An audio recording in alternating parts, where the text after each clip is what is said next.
Selamat pagi Bapak Ibu dan adik-adik semua. Jadi, selamat datang di acara online training hari ini dengan tema peran kepemimpinan dan mengembangkan UMKM yang hebat dan kuat dalam menghadapi new normal. Jadi, acara training hari ini diorganize oleh Klinik Konsultasi Bisnis Jurusan Administrasi Niaga Politeknik Negeri Bali.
Tadi sudah saksikan bersama video profil dari Klinik Konsultasi Bisnis.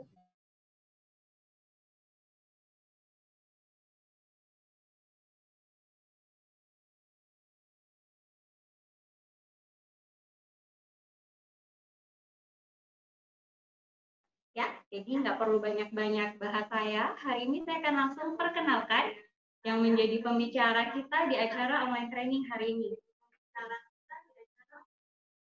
Pembicara kita hari ini adalah Bapak Ide Bagus Sanjaya.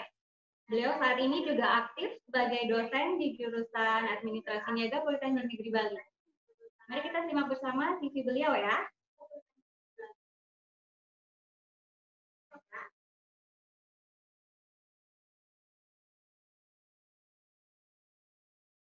Baik, jadi Bapak Ide Bagus Sanjaya ini beliau sudah kurang lebih selama 30 tahun menjadi dosen di Politeknik Negeri Bali. Kalau kita bisa lihat di CV-nya, pengalaman beliau udah banyak sekali ya. Jadi dia pernah menjabat sebagai Ketua Unit Pengabdian pada Masyarakat. Beliau pernah juga menjabat sebagai Ketua Unit Pengabdian dan Penelitian dan Pengabdian kepada Masyarakat. Beliau pernah menjabat sebagai Ketua Jurusan Administrasi Niaga juga. Dan puncaknya beliau juga pernah menjabat sebagai Direktur Politeknik Negeri Bali. Saat ini beliau juga masih aktif sebagai Ketua Bidang Kerjasama pada Asosiasi Politeknik Indonesia dan juga merupakan Ketua Yayasan pada Taman Pendidikan 45.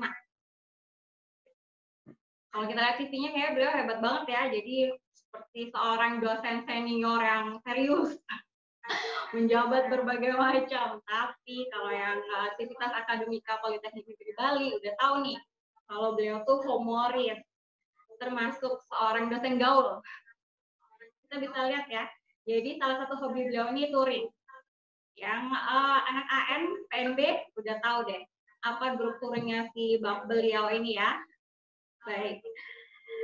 Jadi hari ini beliau akan sharing tentang peran kepemimpinan dan bagaimana UMKM itu bisa survive menghadapi kondisi new normal saat ini, ya seperti itu.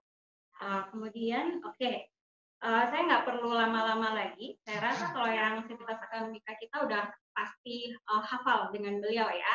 Sebelum acara online training kita mulai hari ini, jadi terlebih dahulu akan ada sambutan dari Bapak Ketua Jurusan Administrasi Niaga, yaitu Bapak Ibu Santra.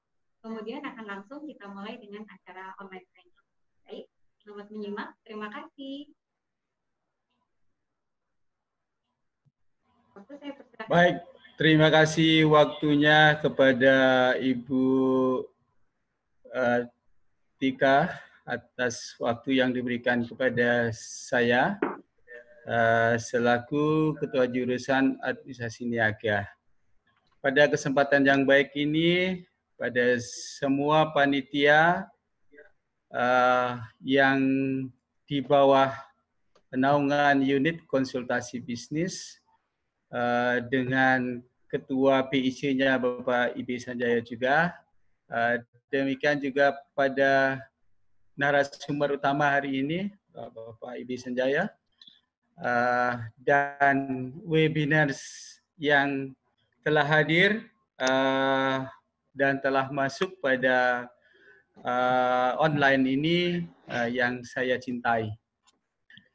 Sebagai ucapan rasa syukur kepada Ida Sang Yang Widiwasa atas terselenggaranya webinar dari jurusan AN yang kedua dari serangkaian webinar-webinar yang digagas oleh unit konsultasi bisnis, yang merupakan salah satu unit yang bergeliat di antara banyak unit yang ada. Kita patut mengucapkan puji syukur kehadirat Tuhan Yang Maha Esa melalui pengaturan pengenjali. Om Swastiastu. Baik, Bapak pembicara, Bapak Ibi Sanjaya, dan webinar semua yang sudah hadir secara online pada acara pelatihan online atau online training yang mengambil tema peran kepemimpinan dalam membangun pengembangan UMKM memasuki masa new normal ini.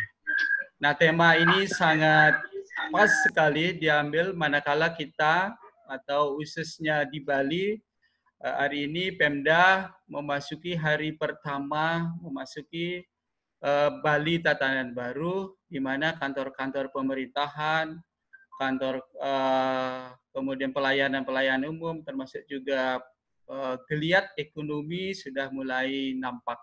Nah, semoga ke depan dengan tatanan hidup Bali baru ini, cases tentang pandemi ini semakin sirna semakin hari sehingga kegiatan akan menjadi normal kembali. Nah, demikian juga di kegiatan-kegiatan yang hari ini belum bisa normal, mengadakan pelatihan secara daring atau offline menjadi satu hambatan besar.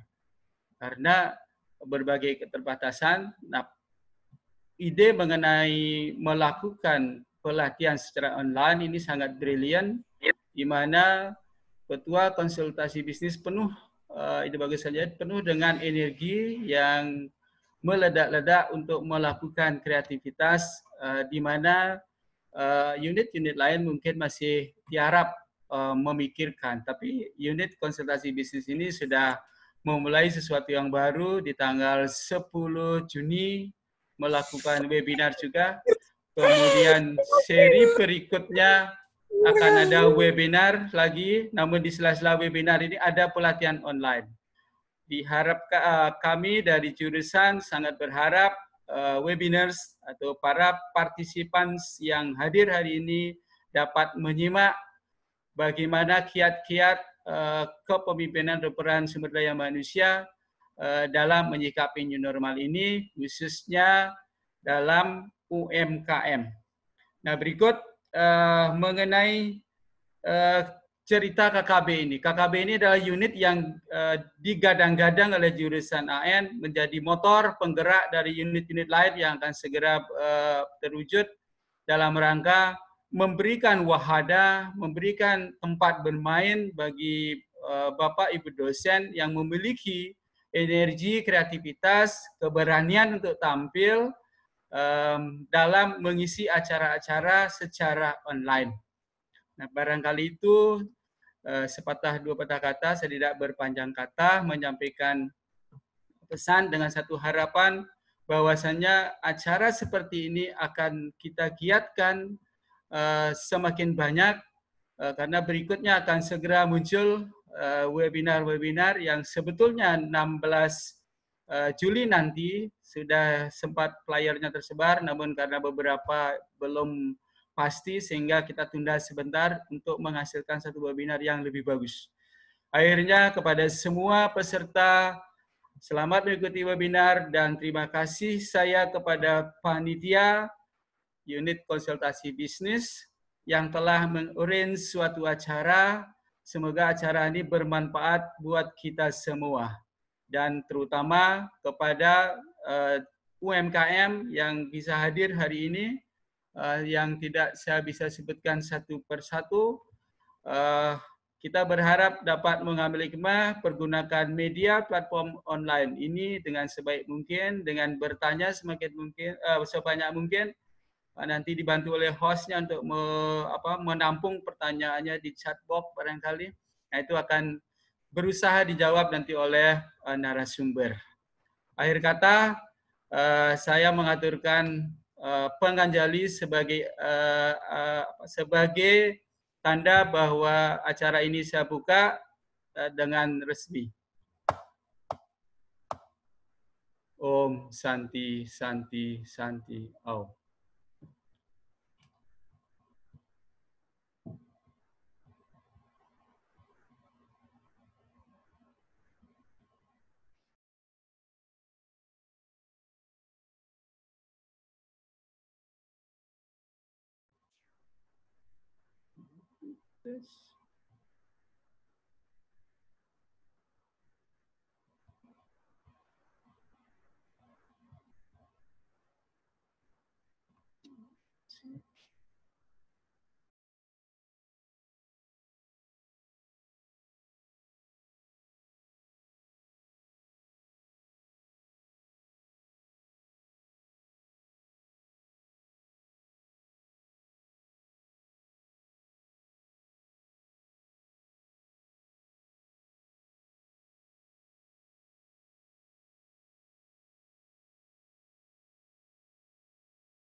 Ibu Tika, pas kita pagi hari ini, terima kasih atas kepercayaannya pada kami dari Klinik Konsultasi Bisnis Jurusan Administrasi Niaga untuk memberikan satu materi yang mungkin sangat relevan untuk kita bahas pada pagi hari ini. Topik yang kita akan ajak Bapak dan Ibu, saudara-saudara sekalian untuk sharing pagi hari ini yaitu mengenai tentang peran kepemimpinan dalam membangun UMKM yang kuat dan tangguh saat menghadapi new normal. Pertanyaan akan selalu muncul adalah mengapa pemimpin menjadi penting saat ini?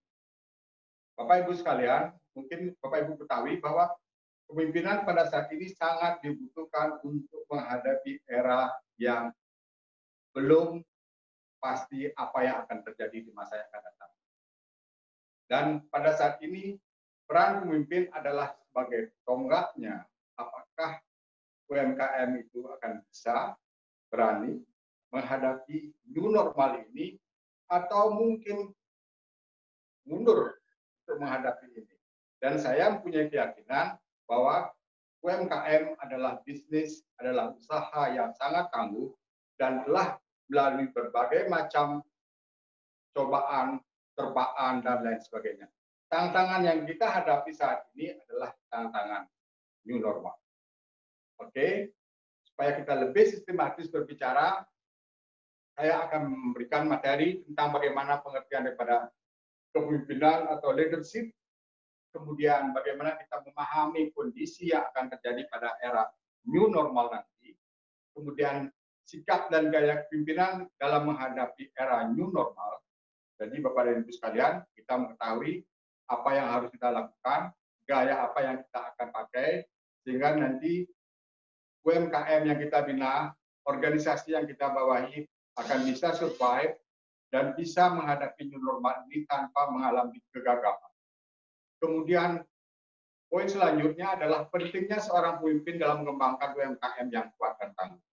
Bapak Ibu sekalian, dalam sesi ini kita juga mengetahui bahwa peran pemimpin itu menjadi sangat penting karena pemimpin itu semacam memberikan roh kepada UMKM itu bagaimana dan bagaimana tantangan ke depan, apakah dia mampu melewati masa yang sulit ini, dan ketika dia mampu menghadapi masa yang sulit ini, maka dia akan mampu menjadi sebuah UMKM yang kuat dan tangguh. Sebagai ilustrasi, saya akan memberikan sedikit tentang teori tentang kepemimpinan. Pemimpinan adalah the ability to influence an individual or group, team toward to achieve of organization goal. Kemampuan mempengaruhi seorang atau tim dalam rangka pencapaian dasar organisasi. Jadi Bapak dan Ibu sekalian, kapan seseorang itu bisa dikatakan sebagai pemimpin? Ketika seseorang itu punya inisiatif lebih dibandingkan yang lain, punya kemampuan yang lebih daripada yang lain, lebih mengambil kemampuan untuk bertanggung jawab lebih daripada yang lain. Dan bagaimana seorang pemimpin itu juga bisa memberikan arah dan tujuan yang jelas pada organisasinya. Pada saat itulah seseorang bisa dikatakan sebagai seorang pemimpin. Dan bagaimana dia bisa mengorganisasikan bawahannya, seluruh potensi yang ada dalam organisasinya untuk bisa maju ke depan dan memberikan pengaruh. Kadang-kadang ada seorang yang memiliki kemampuan pemimpin yang bagus adalah ketika seorang bawahan merasa bahwa dia tidak pernah melakukan pekerjaan itu karena diperintah, tetapi karena dia mempunyai keinginan dalam dirinya untuk melakukan sesuatu setelah mendapatkan pengaruh yang baik, vibrasi yang baik dari seorang pemimpin yang baik. Kemudian bagaimana keterampilan yang harus dimiliki seorang pemimpin? Ini secara teoritis bahwa kemampuan seorang pemimpin itu adalah pertama adalah kemampuan conceptual skill. Kemampuan conceptual skill ini mungkin kemampuan yang agak abstrak sedikit, tetapi bagaimana orang itu membuat suatu konsep, yang dimana konsep tersebut nanti akan bisa dituangkan dan bisa disampaikan kepada staf atau bawahannya, sehingga bawahannya akan mengerti apa yang harus dilakukan. Jadi conceptual skill itu adalah kemampuan manajerial, kemampuan knowledge, dan pengalaman yang dimiliki seorang pemimpin menuangkan konsep-konsepnya, dan konsep-konsep itu bisa disampaikan kepada bawahannya dengan baik, dan bisa dimengerti oleh bawahannya dengan baik, dan bisa dieksekusi, dan kemudian bisa dievaluasi. Jadi keterampilan konseptual skill ini adalah sebuah keterampilan yang menurut saya sangat penting dibangun pada era sekarang, karena konsep akan selalu berubah, tantangan akan selalu berubah, dan kondisi akan selalu berubah. Ini yang menyebabkan mengapa konseptual skill jadi penting. Kemudian adalah keterampilan administratif. Ini adalah keterampilan yang akan perlu untuk mendukung kemampuan konseptual. Kadang-kala seorang pemimpin juga harus mampu bagaimana dia mengadministrasikan kegiatan, bagaimana mengadministrasikan bisnisnya, bagaimana dia bisa mengorganisasikan secara administratif semua kegiatannya, sehingga nanti kegiatannya akan lebih terstruktur dengan baik, lebih terorganisasi dengan baik. Kemudian keterampilan yang lainnya adalah disebut dengan human relation skill atau keterampilan berhubungan dengan orang. Jadi dalam keterampilan berhubungan dengan orang itu adalah keterampilan seseorang bagaimana dia bisa merasa nyaman dengan orang lain dan orang itu merasa nyaman terhadap pemimpinnya. Sehingga pada saat seperti itu, gap antara pimpinan dengan bawahan itu akan bisa semakin dikurangi. Karena nanti ke depan bahwa pemimpin itu haruslah bisa bertindak tidak sebagai bos, tapi juga bisa menjadi coach. Coach itu adalah orang yang mengerti setiap potensi yang dimiliki oleh bawahannya. Dia mengetahui apa kekuatan bawahannya, apa kelemahan bawahannya. Ketika human relation skill ini diterapkan dengan baik, maka pemimpin itu akan mengetahui dan bisa memetakan seluruh potensi yang dimiliki oleh bawahannya, apa kelebihannya, apa kekurangannya, dan semua orang akan diberikan tantangan yang berbeda sesuai dengan potensi yang dimiliki. Itu hanya bisa didapatkan oleh seorang pemimpin apabila dia memiliki human relation skill.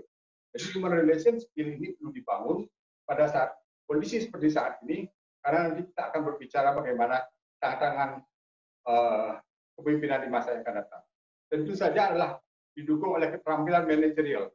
Tetapi nanti kita akan berbicara pemimpin itu bukanlah seorang manajer. Karena konsepnya akan sangat berbeda apa konsep seorang leader dan konsep seorang manajer. Silakan. Nah, sekarang kita akan berbicara. Hari ini kita terlalu banyak mendapatkan informasi apa yang sebenarnya yang terjadi pada era new normal nanti. Ya. Pertama yang menjadi kondisi yang dihadapi pada era new normal ini adalah ketidakpastian, uncertainty. Bapak dan Ibu, banyak pertanyaan yang muncul di masyarakat kapan corona ini selesai. Dan tidak ada satupun orang yang bisa menjawab kapan akan selesai. Apa yang terjadi pada era new normal? Tidak ada orang satupun yang bisa menjawab. Karena apa? Semuanya uncertain.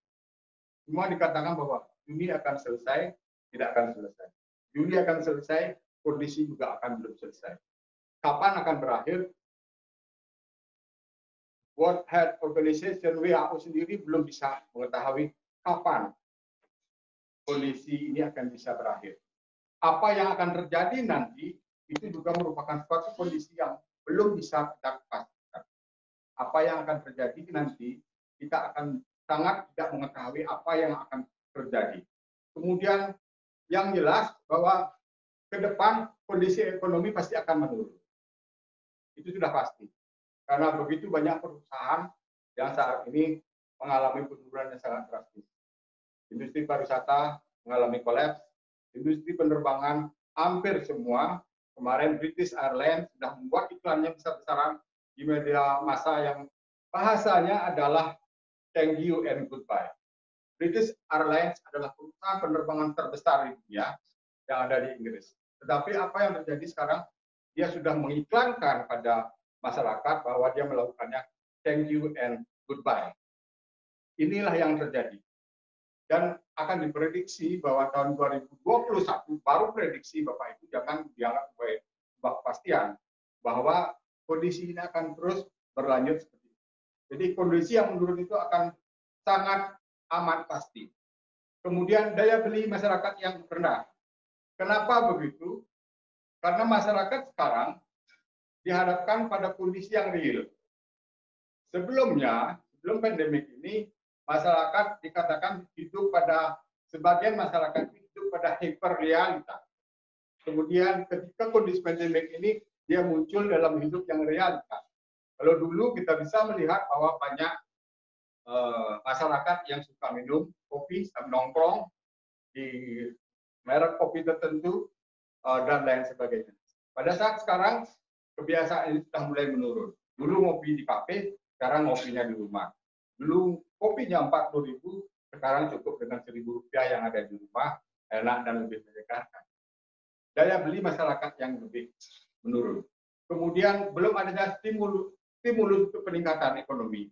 Ini juga yang perlu kita ketahui bahwa anggaran pemerintah juga saat ini masih belum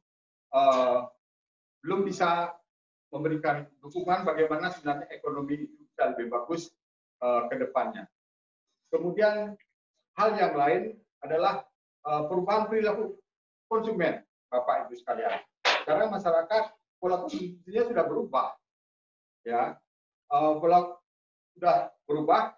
Yang dulunya bahwa masyarakat itu cenderung untuk hidup dalam yang disebut sebagai hyper reality, tapi sekarang kembali ke reality.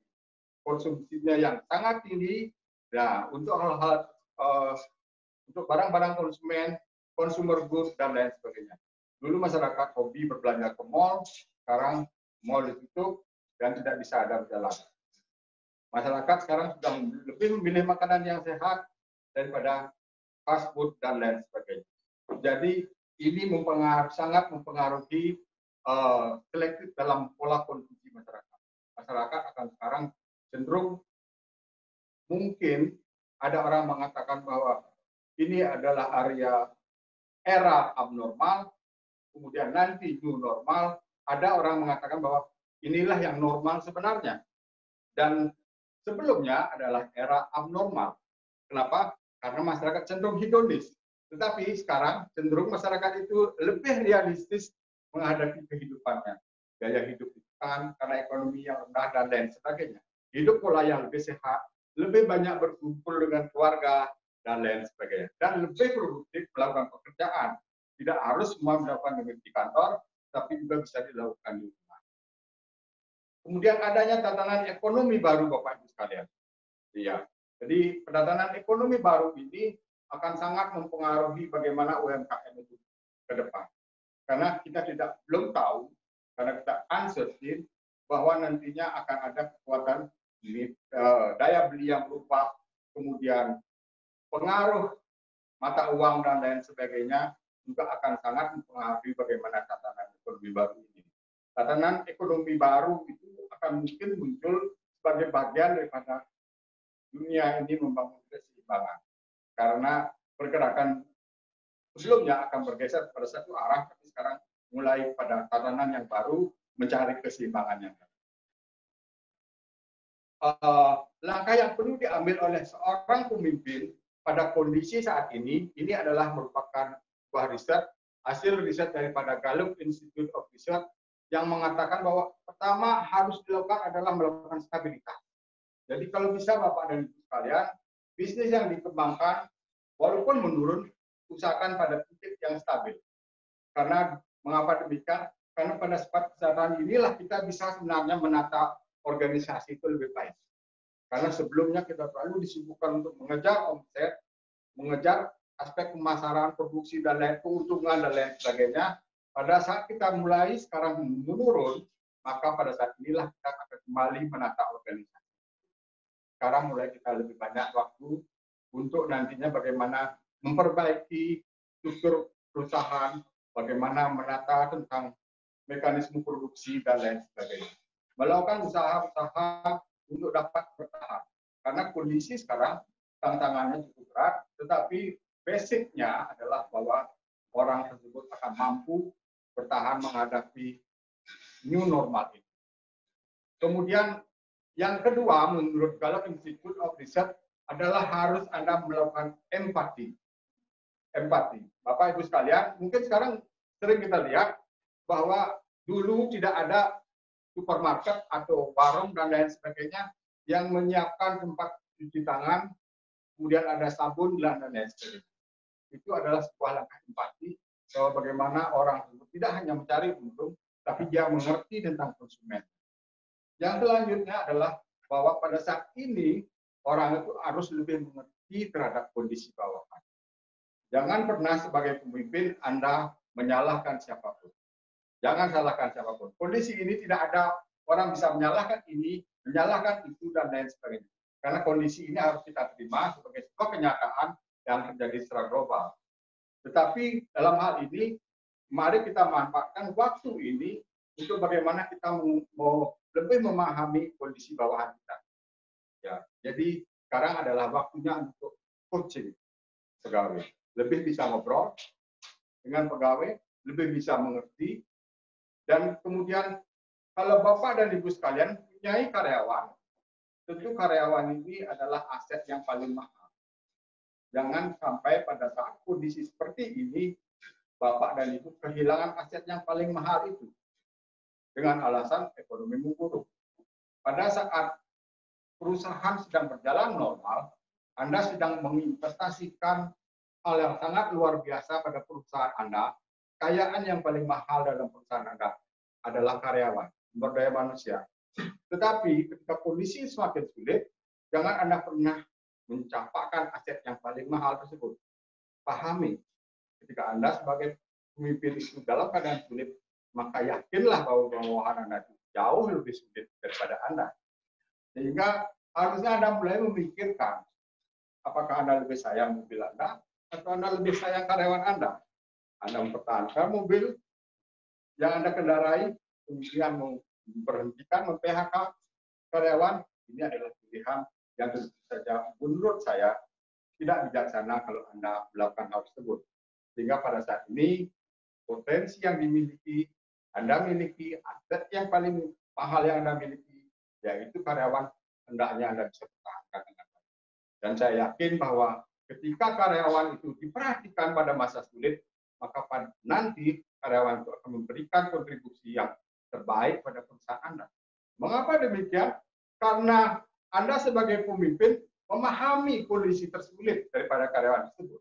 Dan ketika kondisi terbaik, pada saat itulah karyawan Anda memberikan payback kepada perusahaan, memberikan kontribusi yang terbaiknya untuk bisa mempertahankan bagaimana usaha tersebut bisa berjalan dan malah mendorongnya menjadi lebih baik.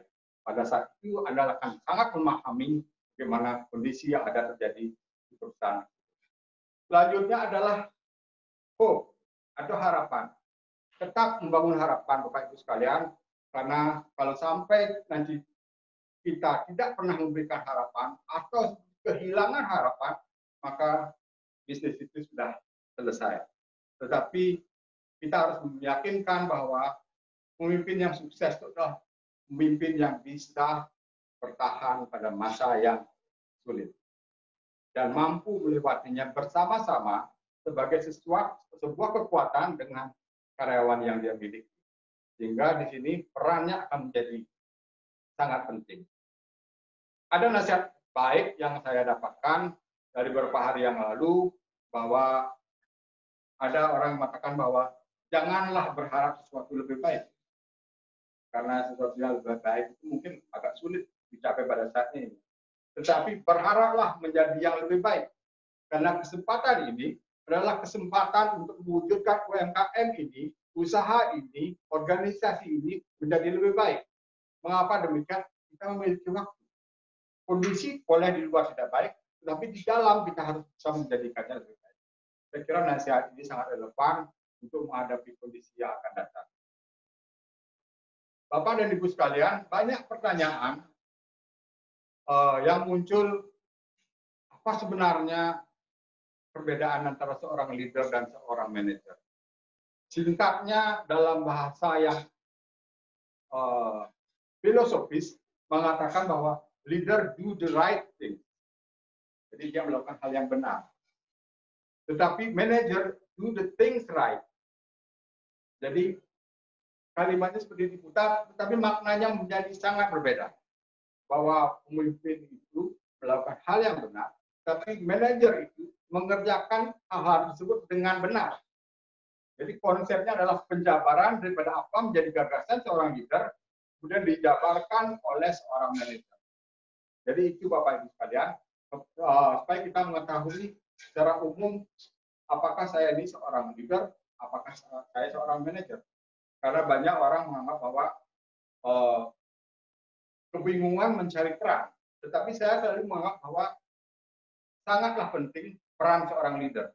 Karena leadership itu perlu dibangun pada tidak hanya pemimpinnya, tapi juga kepada seluruh karyawan yang ada. Ada pertanyaan, kalau anak buah saya memiliki leadership yang bagus, apa yang terjadi? Perusahaan itu akan semakin baik. Perusahaan itu akan semakin banyak memiliki tonggak-tonggak. Karena leadership akan membangun struktur dan kekuatan daripada organisasi itu. Sehingga saya mengatakan bahwa jangan pernah lupa. Karena Anda sebagai pemimpin bukan one man show. Ya. Jadi pemimpin yang salah itu adalah pemimpin yang one man show, yang selalu tampak sendiri. Padahal sebenarnya bahwa show itu harus ditunjukkan bersama-sama. Ya kan? Dan kemudian ada regenerasi pada generasi selanjutnya. Dan tadi pagi saya membaca sebuah tulisan yang dikirim oleh teman yang mengatakan bahwa millennial kills everything. Wow, ternyata itu tulisan yang luar biasa, bahwa milenial ini akan membunuh semuanya. Menurut saya, milenial is not killing everything, but they change everything. Ketika milenial itu change everything, maka jadikan dia agents of change, agen perubahan. Sehingga kita tidak perlu menganggapnya bahwa milenial itu is a killer, no. Tapi dia itu adalah orang yang bisa melakukan perubahan. Dan ketika kita berorganisasi ini ingin maju, maka jadikanlah milenial itu partner dalam pengembangan konsep baru. Mengapa kita harus mengajak milenial? Karena dia tahu apa yang dia inginkan. Dia tahu apa yang diinginkan oleh masyarakat. Dia tahu apa yang terjadi perubahan. Dan sebagai pemimpin yang bijaksana, Anda harus berbagi wisdom, berbagi kebijakan pada orang milenial tersebut. Kemudian Anda berbagi experience. Karena kadang-kadang pemimpin yang muda milenial mengetahui teknologi dengan baik, bergerak dengan cepat, dinamis, dan lain sebagainya. Tapi mereka juga terhambat oleh sedikit adanya unsur wisdom, yang kemudian adalah unsur experience. Sehingga nanti milenial itu kita bukan sebagai killer, tapi sebagai agent of change, agen perubahan yang akan bisa dan mau membawa organisasi ke arah yang lebih baik ke depannya. Bapak Ibu sekalian, kita lihat sekarang apa perbedaan antara leader dan manager. Pertama adalah seorang leader itu adalah create vision. Vision itu adalah gambaran. Gambaran apa yang terjadi ke depan. Jadi sebelum orang melakukan sesuatu, dia sudah mempunyai gambaran apa yang ingin dia capai. Sementara seorang manajer itu adalah create goal. Ketika gambarannya tercapai, maka goal tujuan-tujuan yang ingin dicapai itu dijabarkan oleh seorang manajer. Kemudian leader itu adalah agent of change. Orang yang tidak pernah bisa diam. Pemimpin itu, Bapak dan Ibu, saudara-saudara sekalian, adalah mirip seperti orang yang harus selalu berlari. Berlari. Mengapa dia perlu berlari? Karena supaya bawahannya bisa mengikuti berjalan dari belakang. Ketika pemimpinnya berjalan, maka bawahannya akan berdiri. Ketika pemimpinnya berdiri, maka bawahannya akan duduk. Ketika pemimpinnya duduk, maka bawahannya akan tertidur. Sehingga agen perubahan ini adalah bagaimana konsepnya orang tersebut bisa terus melakukan perubahan yang dinamis. Karena kita punya keyakinan bahwa sesuatu tidak ada yang abadi. Yang abadi itu adalah perubahan. Dan agent of change adalah agent yang bisa mengadopsi bagaimana perubahan-perubahan. Kemudian, apa bedanya dengan manajer? Manajer itu menginginkan status quo. Kalau bisa ya nggak usah banyak berubah. Karena itu mengganggu kenyamanan orang. Dan itu mengganggu comfort zone. Dan pemimpin itu adalah orang yang keluar dari comfort zone. Kemudian mereka itu adalah unik. Kadang-kadang pemimpin itu menjadi dirinya sendiri. Dia tidak mau meniru orang lain dan selalu mencari karakter sendiri. Tapi seorang manajer itu adalah orang yang mengontrol risiko. Kalau bisa risiko ini dikurangi. Tapi kadang-kadang leader itu suka mencari risiko. Tapi di balik risiko itu ada potensi yang luar biasa. Kemudian mereka take risk. Sedangkan pengambil risiko. Tapi manajer adalah orang yang berpikir short term, jangka pendek. Leader itu adalah berpikir jangka panjang yang perlu dijabarkan oleh seorang manajer dalam beberapa tahap. Kemudian berpikir long term, kemudian sedangkan manajer adalah existing problem. Jadi apa yang terjadi saat ini. Kemudian leader itu adalah grow personally. Jadi Bapak dan Ibu sekalian mereka tumbuh pribadi. Secara pribadi dengan karakter dan keunikan. Sedangkan seorang manajer itu dia tumbuh pada keterampilan dan lain sebagainya. Kemudian leader itu membangun relationship, kerjasama. Sedangkan manajer adalah membangun sistem. Kemudian seorang leader adalah coaching, seorang coach, seorang pelatih. Bagaimana hebatnya seorang peran pelatih. Kalau Anda penggemar sepak bola, bagaimana seorang pelatih coach itu bisa membuat perubahan penampilan dari sebuah tim. Karena bukan karena dia hebat bermain sepak bola, tetapi dia mengerti potensi pemain sepak bola tersebut. Mana yang harus di depan, mana di belakang, dan lain sebagainya. Itu hanya bisa dilakukan oleh seorang coach apabila dia memahami potensi pemain sepak bolanya.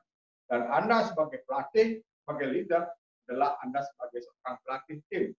Anda mengerti potensi bawahan, apa yang harus dilakukan, kapan dia harus melakukan, waktu yang tepat, dan lain sebagainya. Sehingga pada saat itulah coaching sangat berperan. Kemudian direct task. Jadi manajer itu sering memberikan tugas yang secara langsung. Kemudian leader itu create fans, menciptakan penggemar. Sedangkan seorang manajer itu mempunyai karyawan. Karena dia perlu karyawan yang bekerja di kantoran. Sedangkan seorang pemimpin itu menciptakan sebuah penggemar yang akan bisa mengikuti dia. Karena dia memberikan big influence kepada orang lain. Selanjutnya, pertanyaan yang sering muncul adalah apakah pemimpin itu dilahirkan atau dibuat? Leader born or made.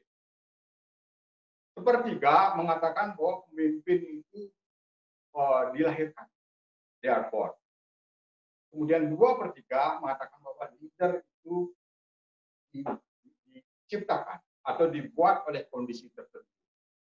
Dan saya meyakini bahwa pemimpin yang hebat itu apabila pemimpin itu memiliki talenta, talenta itu hanya bisa dimiliki oleh orang yang born to be a leader. Tetapi satu sisi bahwa leadership itu bisa dipelajari, sehingga pemimpin itu bisa dikatakan bahwa bisa made. Apa hebatnya seorang pemimpin? Karena kepemimpinan itu adalah ilmu dan seni. Seni memimpin, tetapi ada ilmunya.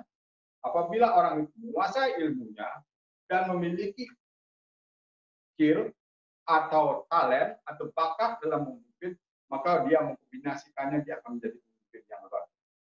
Mungkin kita pernah belajar dari pemimpin bangsa kita, pendiri bangsa kita, Bung Karno. Bung Karno adalah pemimpin yang dipercayai bahwa dia itu born as a leader. Karena kemampuan karisma yang luar biasa, bisa mempersatukan Indonesia, dan dia bisa menghadapi hal-hal yang paling sulit dalam hidup bangsa ini dan membangun fondasi yang kuat pada bangsa.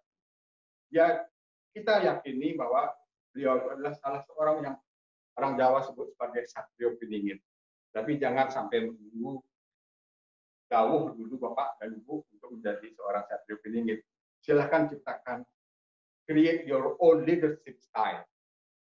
Kemudian gaya kepemimpinan yang diperankan dalam perubahan gaya kepemimpinan. Sekarang Bapak dan Ibu, ada berbagai gaya kepemimpinan yang ada, dan sekarang kita harus menggantinya. Karena selama ini, ketika sebelum pandemi ini, gaya kepemimpinan kita itu cenderung adalah transaksional. You pay, kita jual beli. Kamu mendapatkan sesuatu, kita beli. Kamu bekerja 10, saya bayar 100. Kamu bekerja 9, saya bayar 90, dan lain sebagainya. Karena hubungannya sangat transaksional antara pimpinan dan bawahan. Kerja bagus, saya bayar, reward. Anda kerja tidak bagus, saya hukum, punishment. Seperti itu. Itu adalah transaksional leadership. Yang menurut saya, saat ini sudah tidak tepat lagi untuk bisa diterapkan. Seharusnya apa yang dilakukan pada saat ini? Dalam menghadapi new normal itu, tanda petik new normal itu, adalah gaya kepemimpinan yang transformasional, Bapak Ibu sekalian.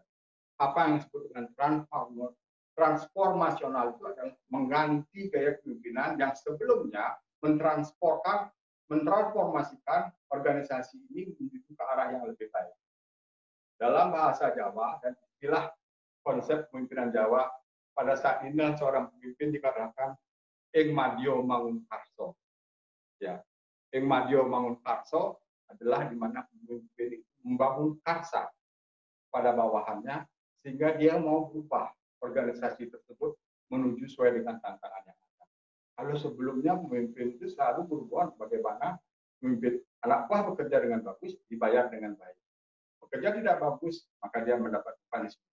Tapi sekarang konsepnya adalah transformasi.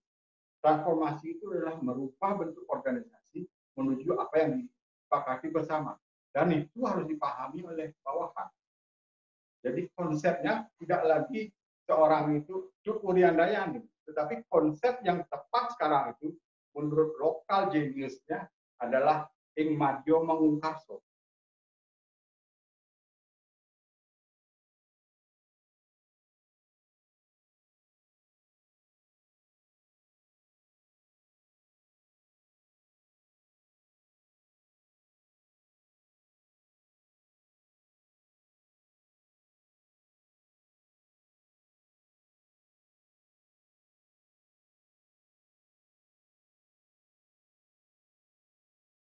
Normal. Kita mengetahui bahwa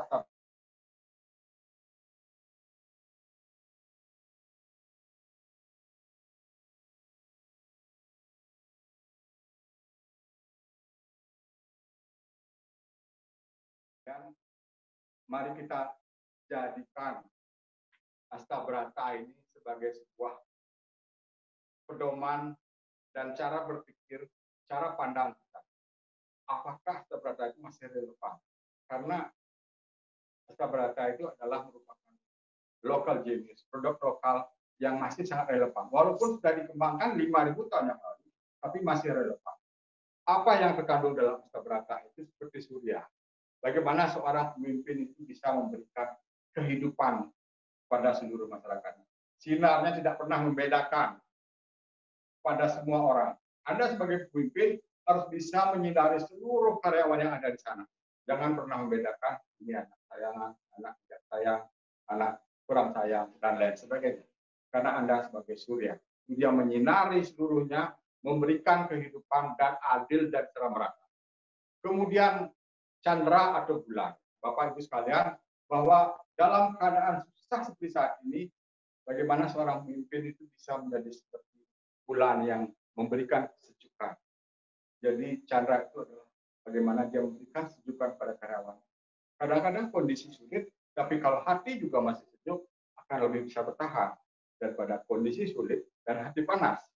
Mengapa pemimpin sekarang tidak bisa menciptakan walaupun kondisi sulit, mari kita ciptakan dalam hati setiap orang yang ada dalam organisasi Anda menciptakan sebuah kesejukan. Kemudian Kartika. Apa itu Kartika? Kartika itu adalah bintang, Bapak Ibu sekalian, saudara-saudara sekalian. Kartika itu bintang. Mengapa bintang itu dijadikan sebagai salah satu astabrata? Karena kadang-kadang orang itu tersesat. Ketika orang itu tersesat di lautan yang sangat luas, dia tidak tahu mana arah pulang, mana utara, mana selatan, tidak ada tanda-tandanya, tidak ada warung, tidak ada pohon, dan lain sebagainya. Yang bisa dia jadikan pedoman adalah bintang. Dia akan melihat bintang, oh bintang itu ada di sebelah sana. Saya kalau akan pulang, maka akan menuju sebelah kiri. Sehingga pemimpin itu harus bisa menjadi arah kemana akan itu. Makanya pemimpin itu harus memiliki jiwa Kartika. Jiwa seperti bintang yang mengetahui dengan arah kemana yang harus dituju. Apa yang ingin dituju dan lain sebagainya. Jadilah Kartika pada bawahan Anda. Kemudian bumi. Bumi itu, mengapa memimpin itu harus menjadi bumi? Karena bumi itu terus memberi, Bapak Ibu sekalian. Ya, minta tidak diminta dia akan tumbuh pohon di sana. Disirami tidak disirami dia akan tumbuh terus dan memberikan kehidupan kepada kita. Memberikan makan kepada kita setiap hari. Dan pemimpin dalam sebuah organisasi adalah pemimpin yang bisa memberikan kehidupan. Minimal dia bisa memikirkan bagaimana menggaji karyawan, memberikan tunjangan yang baik, dan lain sebagainya. Karena pemimpin harus memiliki sifat seperti bumi yang bisa memberikan kehidupan. Kalau Anda ingin menjadi pemimpin yang hebat dan bertanggung jawab kepada karyawan Anda. Selanjutnya adalah Varuna atau samudra. Pemimpin itu haruslah mempunyai kemampuan seperti samudra yang luas. Tidak terbatas pola pikirnya. Dia akan tidak dibatasi oleh sebuah pola pikir yang, tapi juga dia mempunyai keluasan dalam memandang. Kemudian angin. Angin itu adalah bagaimana pemimpin bisa membuat sebuah terobosan. Jadi bagaimana seorang pemimpin itu bisa membuat terobosan karena dia harus berpikir seperti orang bahasa sekarang berpikirnya adalah think out of box. Apa yang bisa menembus hal yang paling sulit dalam hidup ini itu adalah angin. Sehingga angin itu harus Anda berpikir membuat proposal.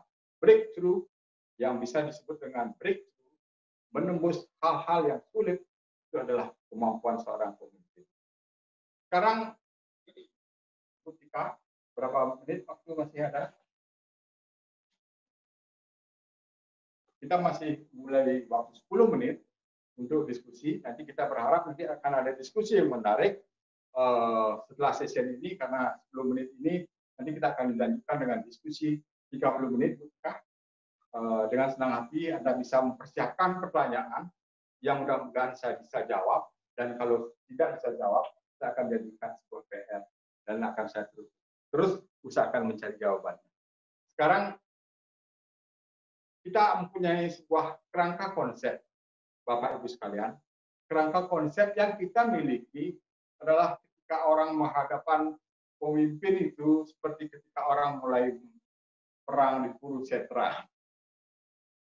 Anda sedang membawa busur panah dan musuh yang Anda hadapi adalah tidak ada. Pandemik itu tidak ada bentuk, tidak ada wujudnya, dan lain sebagainya. sementara Anda harus menghadapi kondisi itu.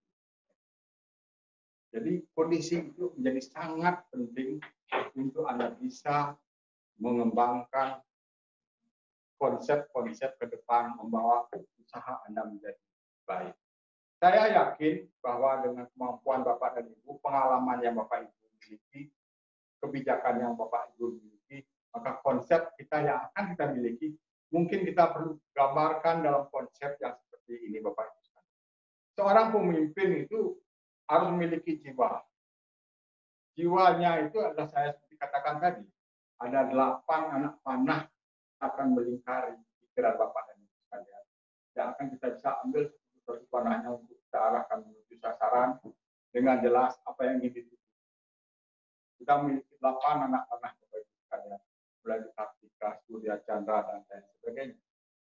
Kita harus mengetahui kapan senjata itu digunakan dengan baik.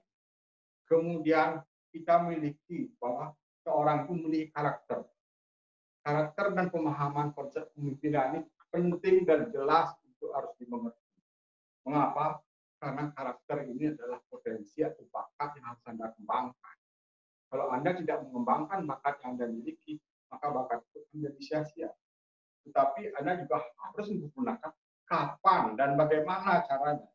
Gayanya adalah perubahan gaya kepemimpinan itu adalah satu sisi.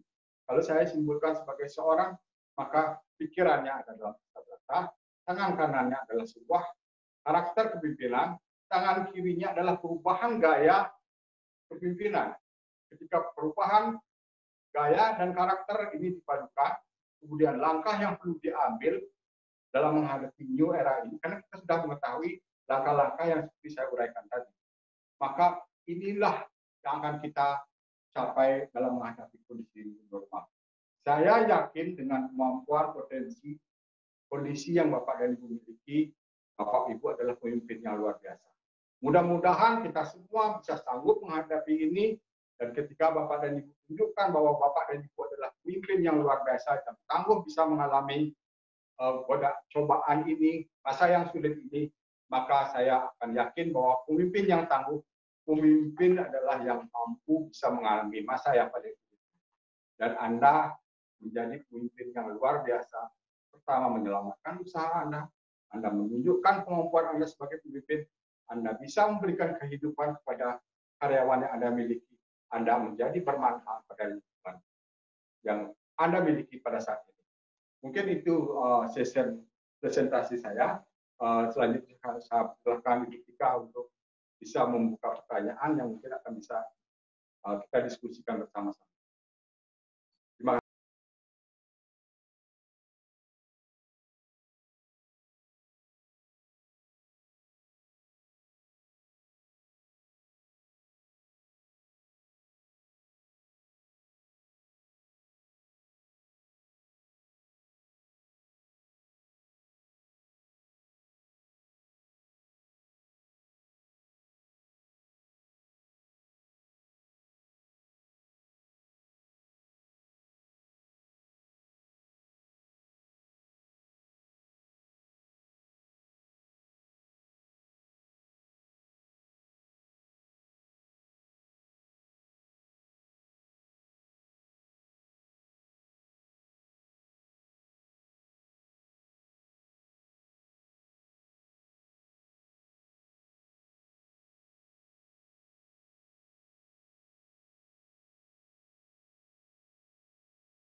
Suaranya udah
dari Bapak Ide Bagus Sanjaya ya. Dan seperti yang sudah kita simak sama-sama tadi, new normal udah social distancing ya kita ya Pak ya. Jadi terhalang dengan ya.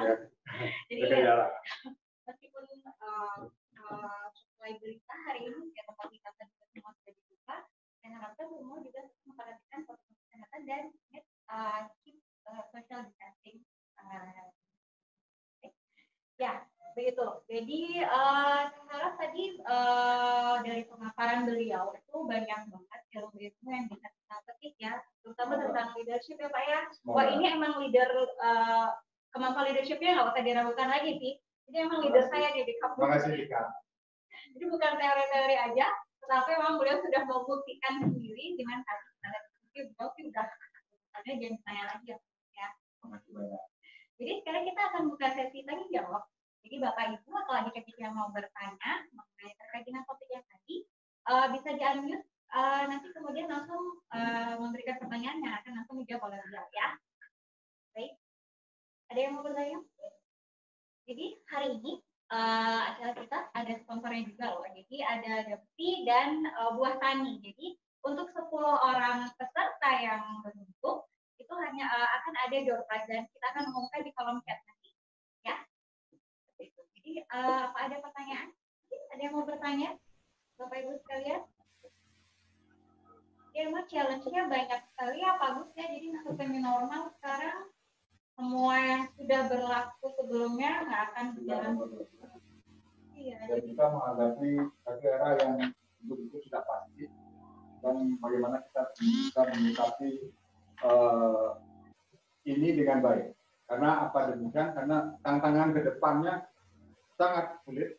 Tentu saja ini harus diperlukan bahwa bagaimana kita orang itu bisa mengembangkan organisasinya dan gaya kepemimpinannya supaya nanti gaya kepemimpinan itu menyesuaikan terhadap kondisi yang ada. Dan kita harus yakinkan bahwa masyarakat UMKM itu adalah masyarakat yang paling tangguh. Karena dalam keadaan mereka sudah mengalami pasang surut, kondisi ekonomi dan lain sebagainya yang sangat sulit, mereka bisa membuktikan bahwa mereka bisa survive. Iya benar ya. Jadi di masa pandemi ini kan banyak yang dirumahkan juga ya karyawan-karyawan ya Pak. Apalagi kita di Bali itu main bisnisnya pariwisata. Kita sudah tahu semua ya. Jadi banyak juga sekarang karyawan hotel yang beralih jadi pengusaha, jual sayur, jual telur, dan lain sebagainya. Dan bisnis online sekarang menjamur luar biasa.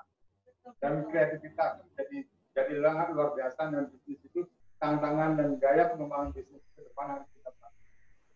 Bisa menjawab tantangan ke depan yang mulai orang memakai teknologi informasi, konsepnya akan penataannya akan jauh lebih berbeda dengan bisnis yang konvensional yang sekarang.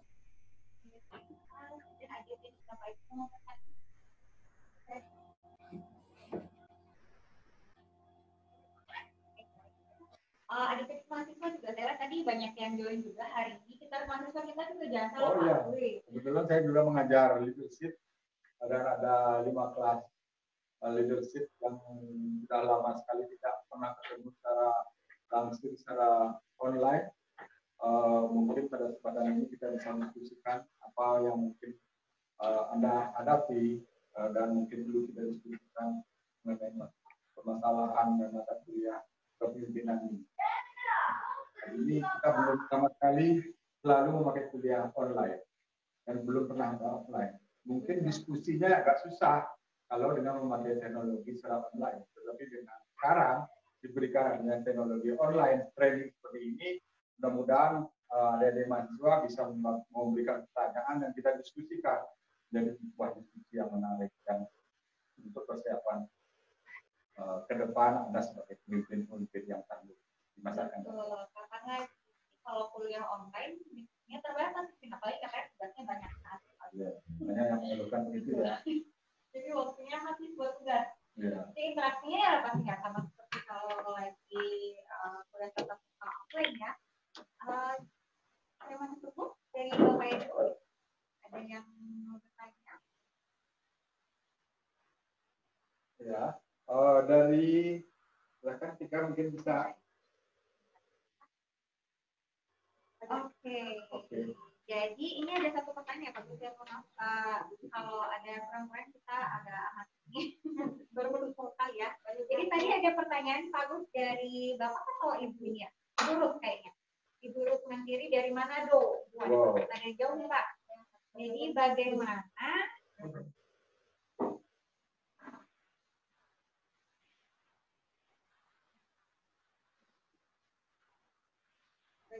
membantu?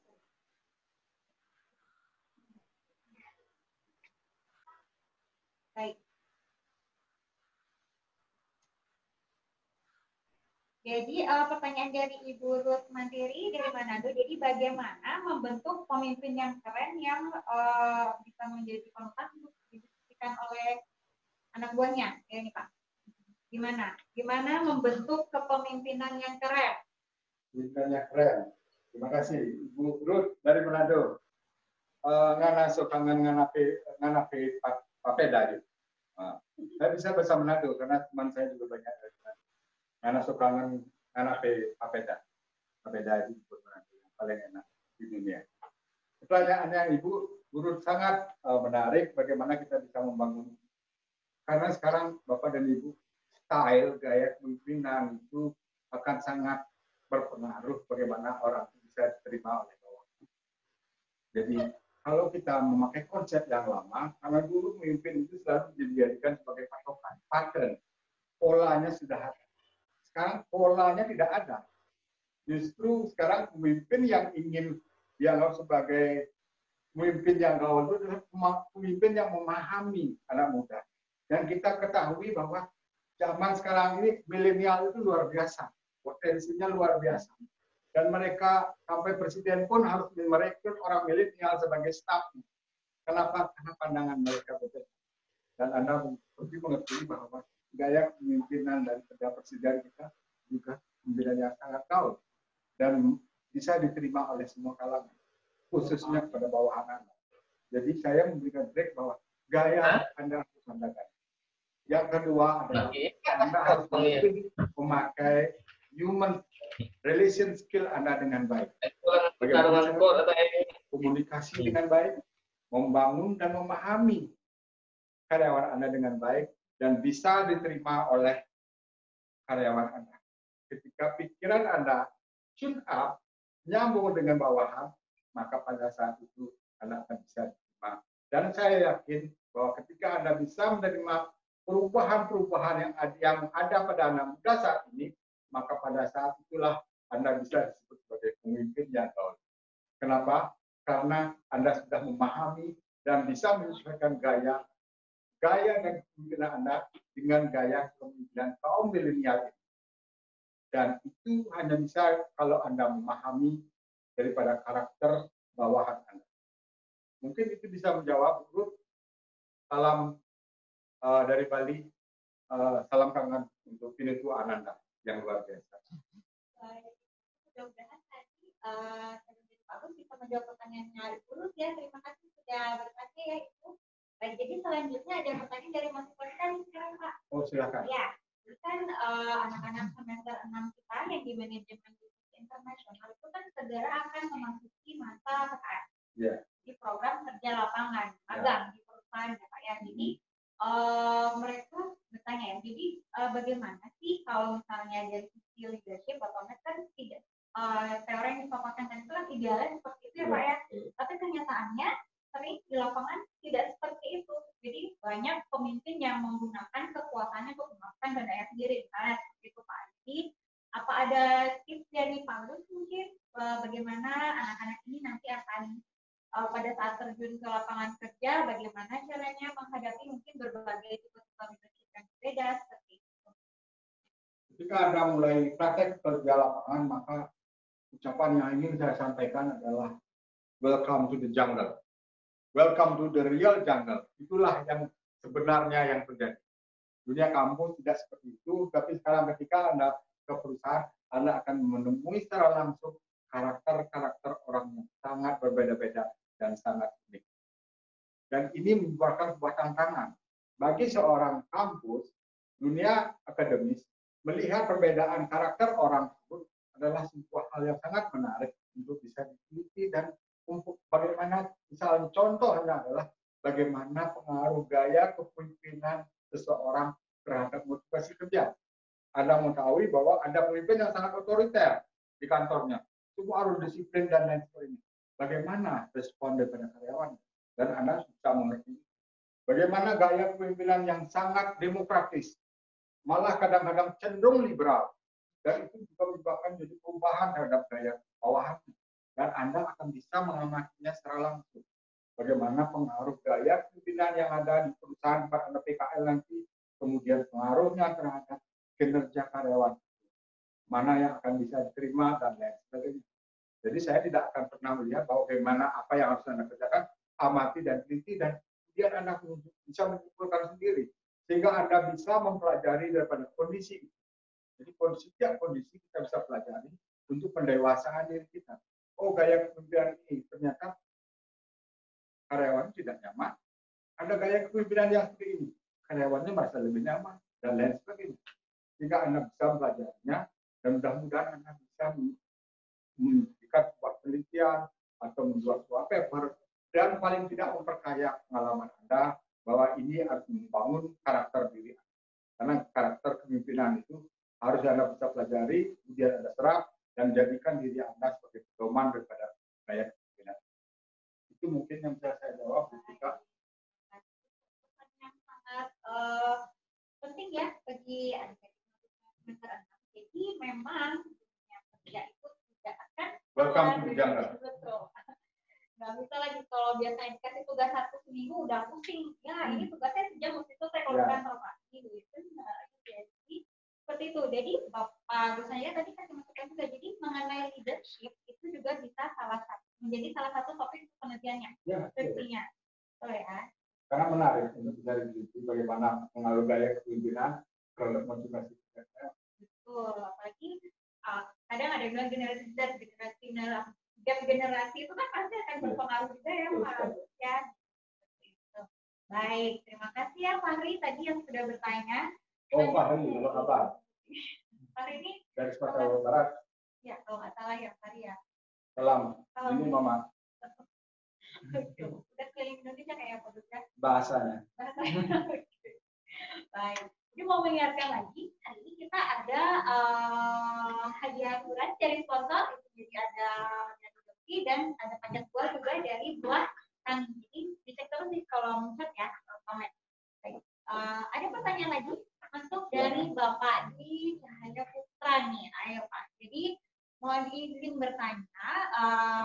Oke, baik. Apakah ada perbedaan gaya leadership itu jika memimpin kelompok atau organisasi yang kecil, menengah, atau yang besar? Terima kasih Pak Dwi. Pak Dwi adalah kandidat doktor dan sebentar lagi akan menjadi doktor dari Jerman. Mudah-mudahan segera terrealisasi. Dan pertanyaan ini tentu saja bukan ujian untuk saya untuk mendapatkan gelar doktor, tapi ujian yang kita perlu diskusikan bersama-sama. Pertanyaannya sangat menarik adalah bagaimana apa perbedaan daripada kelompok pemimpin kelompok besar, menengah, dan besar. Jadi Bapak dan Ibu sekalian, dalam organisasi itu akan ada skala besar, menengah, dan kecil dan lain sebagainya. Tentu saja bahwa gaya kepemimpinan itu sangat berpengaruh dan sangat terasa pada organisasi yang kecil. Kenapa demikian? Karena jarak antara pemimpin dan bawahannya itu begitu dekat. Sangat berbeda ketika perusahaan itu mulai perusahaan besar, apalagi dia perusahaan multinasional. Mungkin karyawannya tidak mengetahui siapa figur direktur utamanya. Yang dia ketahui adalah kepala seksinya. Dan dia sering mana yang sering diajak interaksi, itulah yang dia miliki. Kendalanya adalah ketika seorang top manager memiliki gaya kepemimpinan yang berbeda dengan middle manager, dan middle manager memiliki gaya yang berbeda kepada lower manager, maka ini sangat kreatif. Jadi, kemana orang itu dihadapi? Karena dalam struktur organisasi ada namanya top manager, mungkin dari biro direksi, kemudian ada yang namanya middle manager, kemudian ada lower manager. Karyawan akan lebih sering berinteraksi dengan lower manager. Dia tidak akan mungkin bisa berkomunikasi dengan top manager, sehingga gaya kepemimpinan akan berbeda-beda. Tetapi yang ingin dibangun oleh sebuah perusahaan besar adalah sebuah budaya. budaya yang diciptakan untuk organisasi tersebut. Budaya organisasi yang besar itulah yang menjadikan komitmen bersama. Yang diharapkan dengan budaya dan komitmen bersama itu akan bisa membangun karakter yang hampir sama. Sehingga semua perusahaan akan membuat komitmen daripada perusahaan ini, komitmen perusahaan. Semua orang harus mengikuti. Dan yang penting juga adalah kita harus lebih memahami visi dan misi organisasi.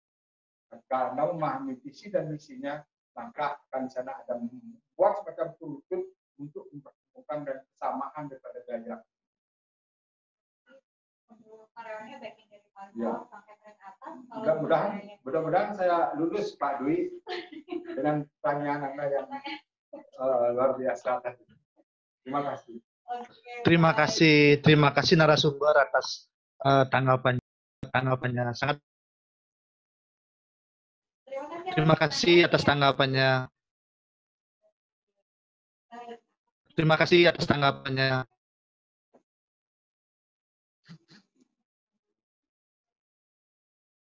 Oke, baik. Jadi karena waktunya juga sudah hampir berakhir ya, fokus ya. Bisa melakukan kegiatan yang lain. Meskipun di rumah aja, kegiatannya masih tetap jalan. Pak, yang kuliah masih kuliah. Senang sekali bisa berdiskusi hari ini. Kalau diskusi yang sangat menyenangkan dengan produktif. Mudah-mudahan ada gunanya kepada kita semua dan pada organisasi. Dan mohon sekiranya bahwa karena ini online, training adalah online yang perdana, mohon bisa memberikan masukan terhadap topik, terhadap tema, ataupun terhadap teknis penyelenggaraannya, sehingga kita akan bisa menyesuaikan dengan apa yang diinginkan oleh pendengar ataupun viewers yang ada. Jika komitmen, komen, dan lain sebagainya akan sangat membantu kita untuk menggunakan program. Saya kira itu. Terima kasih banyak. Baik. Jadi terima kasih banyak atas keikutsertaannya dalam online training yang diadakan oleh Klinik Konsultasi Bisnis hari ini ya Bapak Ibu dan adik-adik. Mohon maaf saya atas nama pribadi baik seluruh tim Klinik Konsultasi Bisnis, mohon maaf jika ada kesalahan yang disengaja maupun tidak disengaja. Jadi baik mohon masukannya untuk tema online training yang selanjutnya mungkin yang mungkin sesuai kebutuhannya apa yang disampaikan seperti itu. Jadi untuk sertifikat, baik link bisa dicek di kolom chat dan komen ya. Jadi di sana kami sudah siapkan link, tinggal download sendiri sertifikatnya. Seperti itu. Baik, jadi terima kasih banyak untuk partisipasinya hari ini. Sampai jumpa lagi di online training Klinik Konsultasi Bisnis berikutnya. Sampai jumpa. Stay safe and stay healthy. Selalu pakai masker ya. Selamat pagi.